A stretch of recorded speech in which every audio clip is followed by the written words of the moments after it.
La Fédération des entreprises du Congo, FEC, a tenu son assemblée générale ordinaire pour l'exercice 2020 le jeudi 2 décembre 2021 à son siège national de Kinshasa.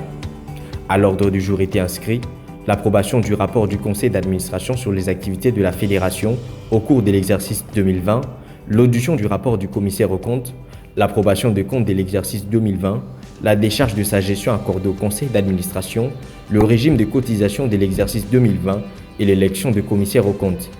Après vérification de la régularité de la procédure pour la tenue de l'Assemblée générale ordinaire, le président national de la FEC a présenté la synthèse du rapport d'activité de la FEC exercice 2020 qui a été particulièrement marqué par la pandémie mondiale due à la Covid-19. Durant l'année 2020, les principales actions menées par notre syndicat ont porté sur les dossiers SIAC. Les discussions avec les pouvoirs publics pour obtenir les mesures de soutien au secteur privé à la suite des effets néfastes de la Covid-19 ont engendré la baisse sensible du niveau des activités économiques et précipité la fermeture de certaines branches de production des biens et services.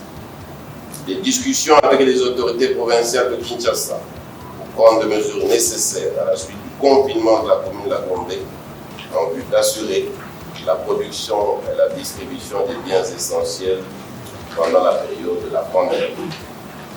Les discussions en rapport avec les préoccupations des pétroliers nationaux en vue d'aboutir à la fixation d'une nouvelle structure de prix des produits pétroliers. Les discussions autour des listes des concessions tarifaires dans le cadre de la mise en œuvre de la zone de libre-échange continentale africaine ZLECA. Enfin, les discussions sur les mesures d'application de la loi relative à la sous-traitance dans le secteur. Le président de la FEC est revenu sur le projet Renaissance, épine dorsale de son ultime mandat à la tête de la fédération. Le projet Renaissance, que j'ai initié au début de cette année, consiste à repenser la Fédération des entreprises du Congo pour répondre aux nouvelles attentes et contraintes auxquelles elle doit faire face. Ce projet commence à prendre forme. Le terme Renaissance va sembler refléter fort bien le carrefour de vie auquel nous sommes en tant que secteur privé arrivés.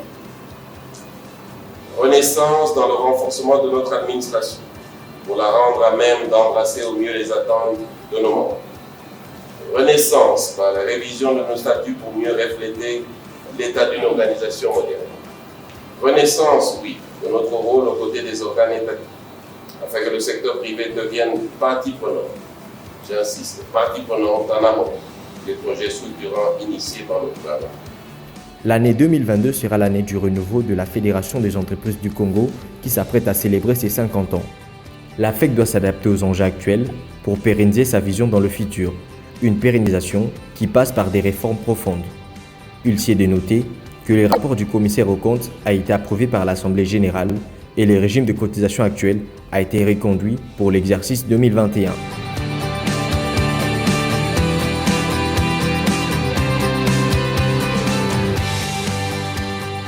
Je suis Madame Joël Billet-Chetter, je suis donc administrateur à la FEC en charge de la formation et de la communication. Nous venons de tenir une assemblée en fait qui est à l'image même de ce que vit le monde au niveau tout à fait sanitaire. Compte tenu des restrictions et compte tenu de cette régulation, ou en tout cas de tout faire pour pouvoir anéantir ce virus. L'Assemblée générale s'est tenue ici au sein de nos locaux de façon, on va dire, très intime et presque conviviale en même temps. J'apprécie effectivement le discours tout à fait pragmatique de notre président. J'apprécie exactement les efforts aussi qui sont faits pour permettre à ce que les acteurs du secteur privé se regroupent et qu'ils puissent avoir un interlocuteur digne au niveau des instances étatiques. Et j'estime qu'au regard de cette année 2020, parce qu'il s'agissait de l'exercice 2020 pour lequel nous nous étions réunis, j'estime donc qu'il y a eu certains progrès, mais bien entendu, le coup dur qui a été asséné aux entreprises s'est fait ressentir aussi sur les chiffres tels qu'on a pu le voir en entendant le rapport des commissaires aux comptes. Je suis M. Félix Amona, président de la Commission nationale PME de la FEC. Mes impressions sont bonnes.